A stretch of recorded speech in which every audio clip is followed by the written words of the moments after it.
What is up, everybody? Back with another week of DarkLion Collective. Wanted to make sure everybody's been having a great Thanksgiving holiday. Happy that you guys came back to watch our video. It's Aaron and Jason here, coming with some new stories this week. These stories have actually just hit. It's really some breaking news, and I think it's really important that a lot of this information get out because, one, based on this information, it's old, it's coming up new because different new things are happening to the case, but it's actually quite old. It's about 30 years old at this point, and the fact that a lot of the information and a lot of the people involved are out before the people that they persecuted or wrongfully persecuted got out of jail is quite remarkable.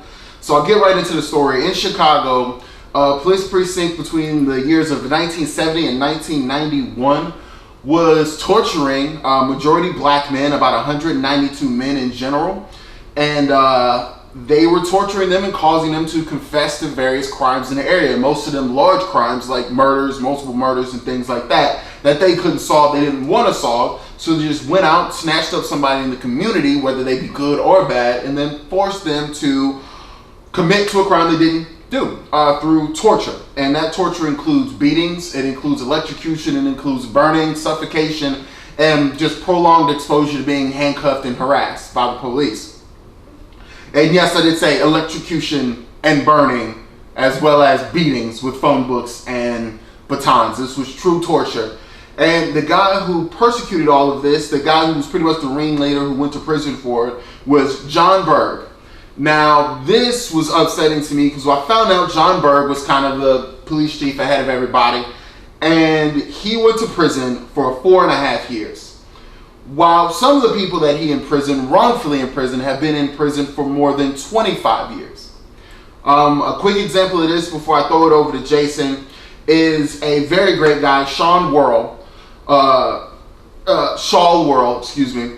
He did absolutely nothing wrong, had no criminal history whatsoever. He actually was a computer technician, lived with his mom, saving up money so that him and his girlfriend could go out, have a house, live a great life. Was picked up by the police because of a murder of a cab driver. He had been in this cab a few days earlier, so they must have gotten his information from some of the cab's documents. They went, arrested him on false charges, brought him in, and then tortured him, beat him until he confessed to a murder he did not commit.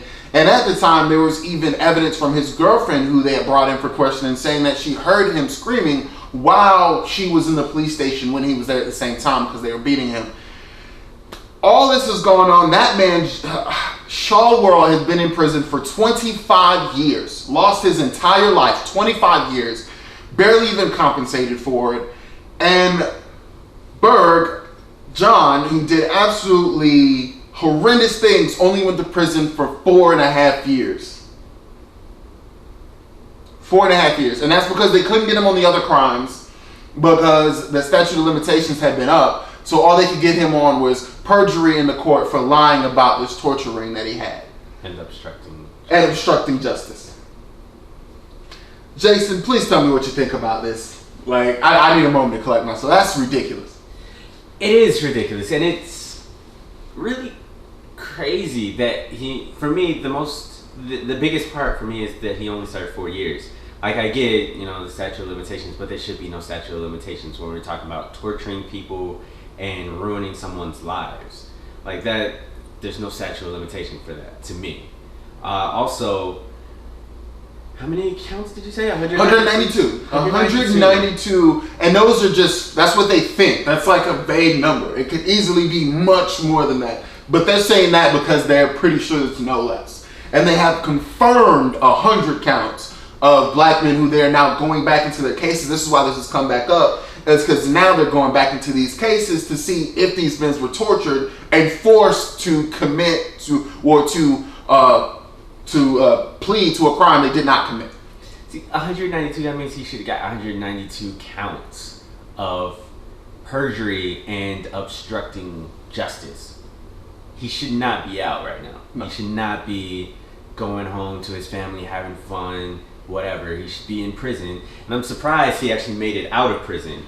Because those people whose lives he ruined, they're more than likely in that prison. But again, within our criminal justice system, when you go to prison and you're influential and you have power, you don't go to regular prison like most people. You go to specialized little soft areas where they know everyone in there and they know there's no threats to you. Because if they put that man in general population, he would have been in some serious trouble. Sorry, he's a criminal. He should be in with the rest of them. I mean, shit happens in jail. I mean, he would have bent over and picked up the soap one time. Would have got shivved. I mean, but I know it sounds cold, but when you do these kind of things to people, you torture them, you beat them, you burn them, electrocute them, you don't deserve to live at that point. Sorry. I mean, there's no justification for that whatsoever. Yeah, there's another, and there's multiple instances, and this is why these stories are coming back up, is because all these men are like, oh no, like this happened to me. I'm forced to be in here, and I've been saying this for years, and no one's listening. All right, now that people are listening, let me tell my story. So one man had a phone book put over his head, beat till nearly unconscious, and then handcuffed to the wall, and then a billy club stuck in between his legs. He was lifted off the floor, and his generals was assaulted multiple times by this police officer. Another account, an older account back in the day when this was kind of really first happening in the 70s, 80s, a guy was arrested, taken in, they had a battery, like a car battery, brought it in, put a bag over his head, threatened him not to chew through the bag. Jon Burge actually threatened the man. He says he was actually in there for this particular interrogation, as they electrocuted him over and over again to convince the way to plead to another murder in the area. So these police officers not only did not do their job, they covered up the fact that they weren't doing their job. They wrongfully put people in prison for years, and all of them got away with it.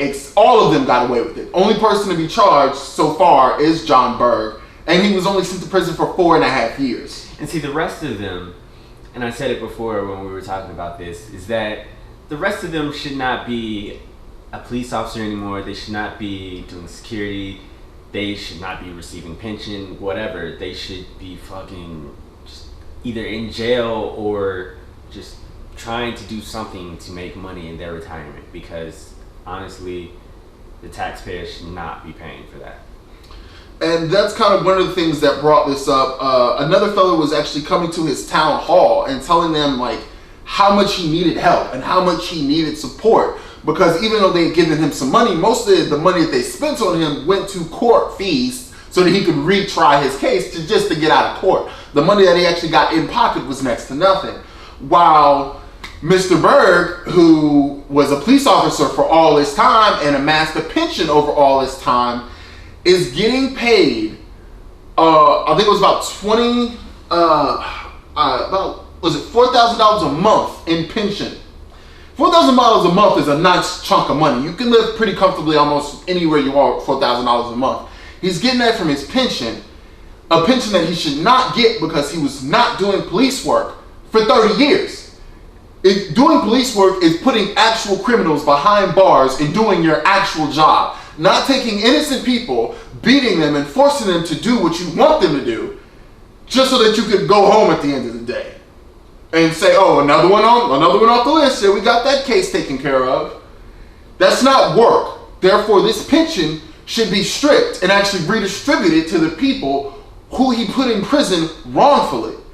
But the Supreme Court said, it's his pension. We can't force them to take away his pension. And the people, the city who's in charge of his pension, who could actually take it away, who should take it away, says, oh, we're not going to because he's a police officer and he still did the job.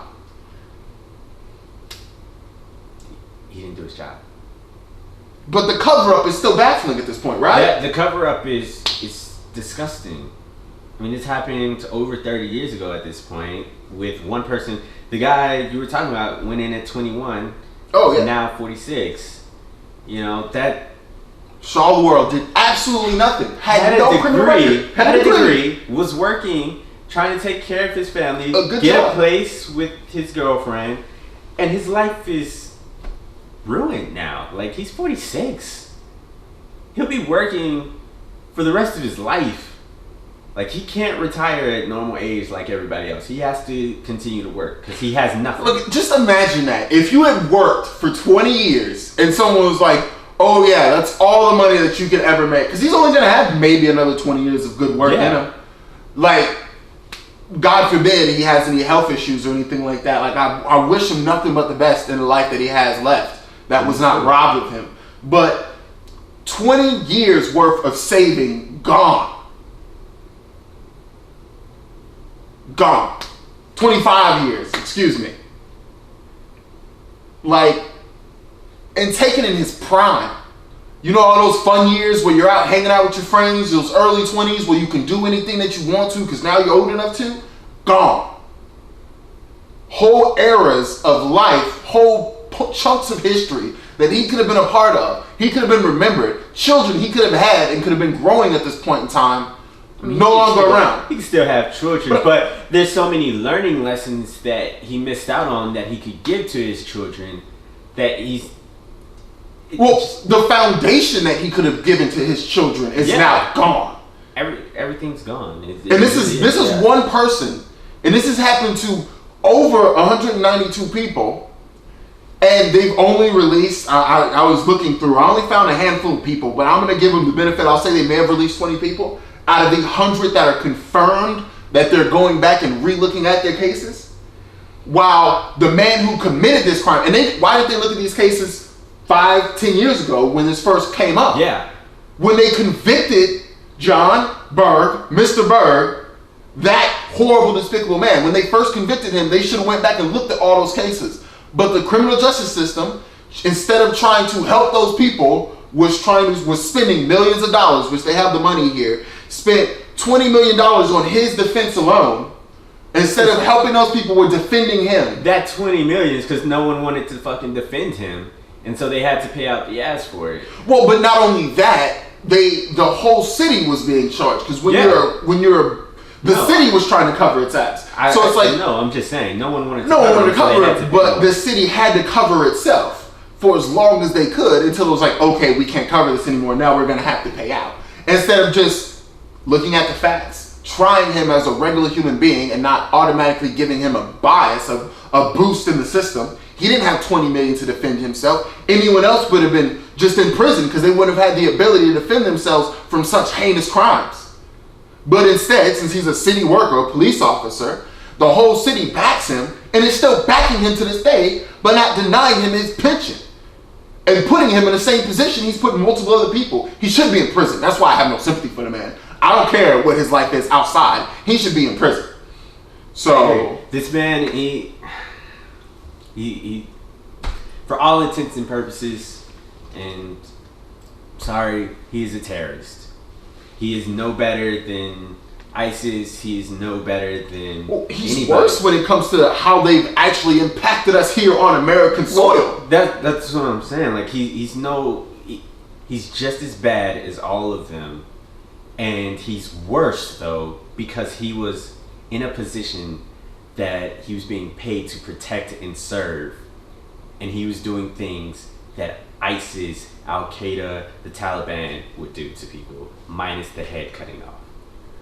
Well, you might as well chop someone's head off when you send them to prison. I would much rather, for real, die quickly than spend the rest of my life in freaking prison. Like, yeah, everyone's like, oh, well, at least you're alive. No, it's your quality of life. I don't care who you are. Really think about it. You would love to be alive, but if you could only do a quarter of the stuff that you could actually do, that's a very tough life to live.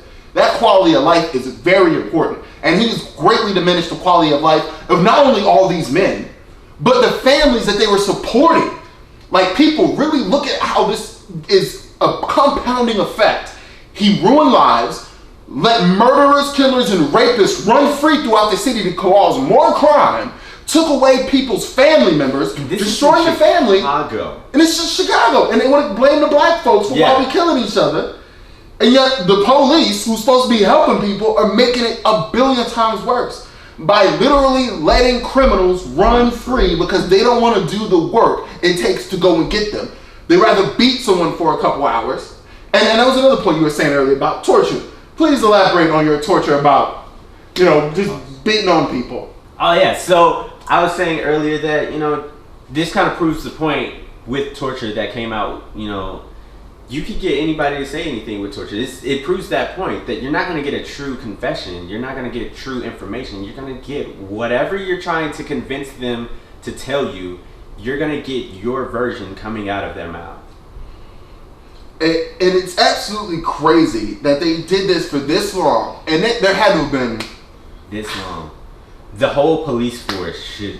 It needs to be completely expunged. There's no way the entire police force did not know about this. Yeah. There had to have been too many people involved, and that's just simple, like mathematics. If you go into like actual societal norms, when you have so many people that know a secret, the secret's gonna get out. You can only have, I think it's like 3 people to know something and do something in a group and do it cohesively and properly. Any more than that, and some strings are gonna get messed up out in the wild. Yeah. So it's like, and not only that, but if everybody knows about it, then it's gonna start evolving. Oh, they could get away with this. Oh, so we can I'm gonna do that. start doing this and that, and it doesn't end. This is just.